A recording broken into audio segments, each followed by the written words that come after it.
فرمایا ایک ایک کر کے اسلام کے کڑے ٹوٹیں گے، ایک ایک کر کے، قیامت تک کے حالات بتائے۔ فرمایا میری امت میں تمہیں بتاتا ہوں پہلے ہی نہ ٹوٹنے دو تاکہ آگے سب محفوظ رہیں۔ پہلا کڑا کیا نماز ہے، کیا روزہ ہے، کیا حج ہے، کیا زکوٰۃ ہے، یہ پلرز آف اسلام ہے، نہ انکار ممکن ہے اور نہ کوتاہی جائز ہے، مگر پہلا محاذ نماز نہیں ہے کہ سب اس پہ اکٹھے ہو جاتے سارا دین بچ جاتا۔ ترتیب دیکھو، علم غیب سے سرکار نے کیا فرمایا وہی ہوا، غیر سمجھ گئے ہم نہ سمجھ پائے۔ میرے آقا علیہ الصلوۃ والسلام نے فرمایا ایک ایک کر کے اسلام کا کڑا ٹوٹے گا، جب ایک ٹوٹے گا تو میری امت دوسرا پکڑے گی، دوسرا ٹوٹ جائے گا، تیسرا پکڑے گی، کافر تیسرا توڑ دیں گے۔ پہلے ہی نہ ٹوٹنے دو، سب اکٹھے ہو جاؤ پہلے پہ۔ وہ کیا ہے؟ لفظ سنو، فرمایا اولہن نقدن الحکم، فرمایا وہ کڑا جس سے پورا دین بچے گا، نماز بھی، روزہ بھی، حج بھی، زکوٰۃ بھی، فرمایا وہ میری امت کی گورننگ پاور اور نظام حکومت ہے۔ اگر میری امت نظام حکومت اپنا بچا گئی تو ان کے مصلے بھی محفوظ، ان کے آستانے بھی محفوظ، ان کی مسجدیں بھی محفوظ، مدارس بھی محفوظ۔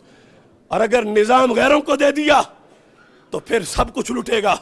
نہ قیامت تک جس نے سیاست کرنی ہے اس نے حضرت عمر فاروق کے مکتب سے پڑھ کے کرنی ہے۔ ہمارے ماحول میں صوفی بھی ہے، محدث بھی ہے، فقیہ بھی ہے۔ ٹھیک ہے آج کا فقیہ امام اعظم ابو حنیفہ نہیں ہے لیکن گزارا تو کر رہا ہے۔ آج کا محدث احمد بن حنبل نہیں ہے لیکن گزارا تو کر رہا ہے۔ مگر جو حضرت عمر کی سیٹ پہ بیٹھا ہے کیا اس کا بھی حلیہ ملتا ہے عمر سے؟ یہ المیہ ہے۔ حضرت عمر والی لائن ہی ٹوٹ گئی، غیروں نے اس پٹڑی کو اکھاڑ دیا، اور وہ سیاست جو نبوت کا ذیلی شعبہ تھا، جس کا مطلب طہارت تھا، جس کا مطلب ریاضت تھا، جس کا مطلب عبادت تھا، انگریزوں نے اس لفظ سیاست کو خباثت میں استعمال کیا، نجاست میں استعمال کیا، گندگی میں استعمال کیا۔ ہمیں چاہیے تھا کہ ہم لفظ دھو کے واپس لے آتے، ہم نے اس لفظ سے ہی نفرت شروع کر دی۔ کانت بنو اسرائیل تسوسہم الانبیاء، حدیث ختم نبوت جو بخاری میں ہے، اس میں تو سرکار نے بات شروعی سیاست کی ہے کہ بنی اسرائیل کے نبی ان کی سیاست کرتے تھے۔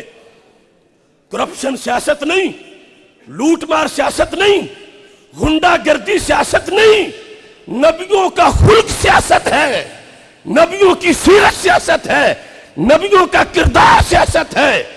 آج جو سیاستدان کہلاتے ہیں زرداری یا اس طرح کے نواز شریف، عمران خان، یہ مدعیان سیاست ہیں، ان کو سیاستدان کہنا حرام ہے قرآن و سنت کی روشنی میں، کیونکہ سیاستدان ولی کو کہا جاتا ہے جو نماز پڑھ رہا عمر فاروق اور ادھر لشکر کی تیاری بھی کر رہا ہو۔ اس بنیاد پر ایک شخص کے سر پہ چادر دینے، سوچو پورے حال کا اہتمام ہو۔ ہمارا جھگڑا آج سے نہیں، ابو جہل کی سوچ سے لے کر امریکہ تک مسلسل ایک ہی سوچ آ رہی ہے۔ مکہ مکرمہ میں بتوں کے سجدوں کا انکار ہوا، غزوہ نہیں ہوا، حالانکہ مسلمان تھوڑے بھی تھے اور قریب بھی تھے۔ اگر ابو جہل کا ٹولہ چاہتا تو آسانی سے معاذ اللہ ختم کرتا جو اس نے بدر میں ارادہ کیا تھا۔ بعد میں دور جا کے لڑنے کا کیوں سوچا؟ کیا خطرہ محسوس ہوا؟ صرف اس لیے کہ پہلے مسئلہ صرف نماز کا تھا اور اب مسئلہ نظام کا تھا۔ نماز کفر نے برداشت کر لی، اگرچہ پسند نہیں تھی، نظام کفر سے برداشت نہ ہوا اور جنگیں شروع ہو گئی۔ اور پھر ہمارے آقا صلی اللہ علیہ وسلم نے اس نظام کی خاطر غزوات کیے، اور نظام پوری کائنات میں اپنا نظام مصطفیٰ صلی اللہ علیہ وسلم عطا فرما دیا۔ آج بھی امریکہ ابو جہل کی سوچ پہ ہے، وائٹ ہاؤس میں افطاری بھی کروائے گا، رمضان میں جماعت بھی کہے گا کر لو، اذان بھی دے لو، اور جب اس کو کہو کہ فیصلہ مدینے والی سرکار کا ہے تو ٹرمپ بھونکے گا نہیں، فیصلہ تو میرا۔ نیو ورلڈ آرڈر، ہم نیو ورلڈ آرڈر لائے ہیں، یہ امریکہ کا اعلان ہے، یہ ابو جہل والا اعلان ہے جو آج امریکہ کر رہا ہے۔ اور ہمارے نبی علیہ السلام نے ہمیں نظام دے کر، بخاری میں 4 جگہ حدیث آئی ہے، فرمایا وَاعْلَمُوا أَنَّ الْأَرْضَ لِلَّهِ وَلِرَسُولِهِ، اے یہود جان لو، اے نصارہ جہاں تم تخت جما کے بیٹھے ہو، یہ تمہارے باپ دادا کی زمین نہیں ہے، یہ زمین رب کی ہے، رب کے رسول علیہ السلام کی ہے۔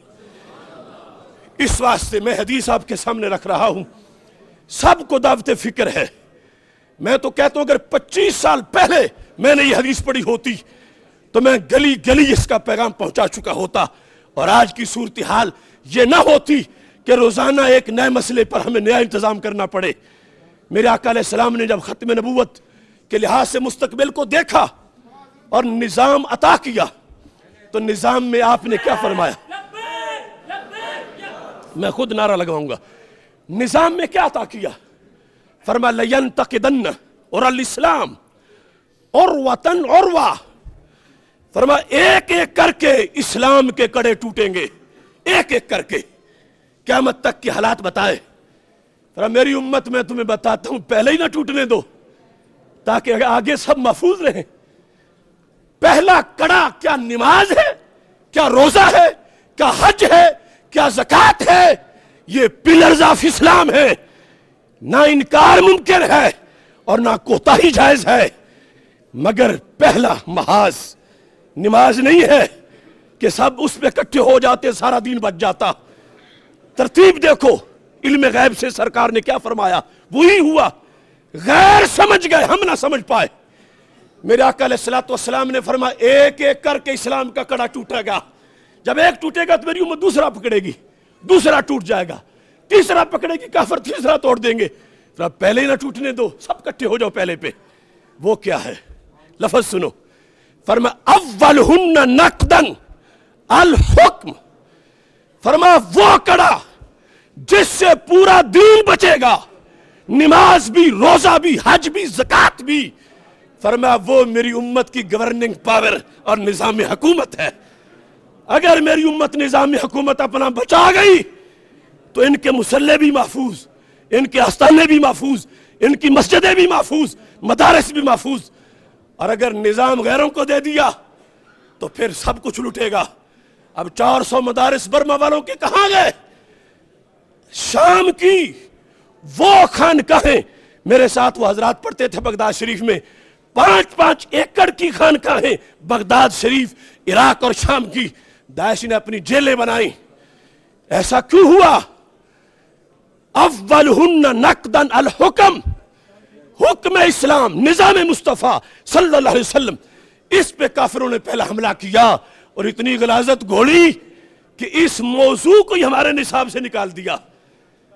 پھر آخرہن الصلاۃ، سرکار فرماتی آخری حملہ ہوگا نماز پہ، پہلا نظام پہ ہوگا، اگرچہ پڑھتی تو ہر وقت ہے مگر پہلا نظام پہ ہے۔